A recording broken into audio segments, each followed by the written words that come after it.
Add warmth to your sounds. Making a sound from scratch can be as fun as it is frustrating. One thing that I noticed early on is that my synths felt cold and lifeless. So let me show you how, with just a tiny bit of modulation, we can bring all of those sounds to life. I'm using Meld, but this applies to any synth from Ableton or external that has a matrix or some kind of modulation, which most of them have. Meld has 2 oscillators, but I'm turning off oscillator 2 for now. I like to raise the attack just a little to soften the transient, and then pick a filter to tame the highs. I'm going with LP Crunch. It really adds a nice warmth thanks to the drive. Just remember to keep it subtle. Try to hear the difference when you make a really subtle change in the filter. You can close your eyes if you need to. Now I'll bring in oscillator 2 using noisy shapes to add a bit of texture. If it's too harsh, you can lower the volume and also try different filters. Alright, let's go to the matrix. The matrix is basically the place where we can connect the modulation sources to the different parameters of the synth. It's as simple as that. And Meld gives each oscillator its own matrix, which is pretty cool. To keep it simple right now, I'm gonna use the LFO1 as the only modulation source. If you click on the name LFO1, it's going to take us to the LFO, and there we want to slow down the rate. We want a soft and slow modulation. Now back to the matrix, I'm going to modulate the pitch mode.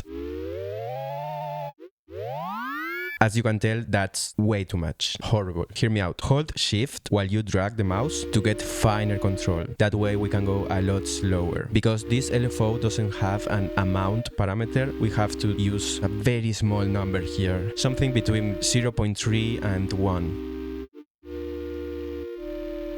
That small amount adds a slight organic detune, similar to what you hear in analog synths. Analog oscillators are never perfectly stable. They drift slightly in pitch over time, and our ears perceive that as warmth or depth. By slightly modulating the pitch, we are kind of mimicking that behavior. And that's just one modulation. Now you try, find different things to modulate and try to really listen how the sound changes with moving the parameters very slightly. Keep it subtle, trust your ears, and follow us for more content like this. And if you need some samples, check out samplefocus.com to find the best samples you can get for free.